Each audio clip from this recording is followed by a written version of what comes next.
ఎందుకంటే element schools నుంచి వాళ్ళకు ఇంగ్లీష్ మీడియం ప్రవేశపెట్టి,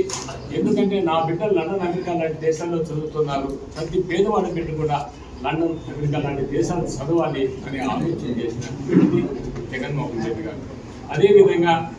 ఈరోజు విదేశీ విద్యా జీవనం అక్కడ కూడా, ఎందుకంటే ఇక్కడ ప్రతి పేదవాడు అమెరికా లండన్ దేశాలు పోవాలంటే వెళ్ళే పరిస్థితి లేదు, నా బిడ్డలు లండన్లో చదువుతున్నారు, వాటితో సమానంగా నీకు ప్రతి పేదవాడి బిడ్డ చదవాలి. ఎందుకంటే ఈ ప్రపంచంలోనే ఒక పెద్ద కంపెనీలకు సీఈఓలుగా ప్రతి పేదవాడి బిడ్డ కూడా కావాలి అని ఆ రోజుల్లో జగన్మోహన్ రెడ్డి గారు ఆలోచన చేయడం జరిగింది. ఇలాంటి విద్యను ముందుకు తీసుకుపోతే చంద్రబాబు నాయుడు గారు వారు ఎన్నికలకు ముందు ఆయన మేనిఫెస్టోలో చెప్పడం ఏమి, ప్రతి ఇంట్లో ఈరోజు జగన్మోహన్ రెడ్డి గారి కుటుంబంలో ఒక్కరికే ఇస్తున్నాడు,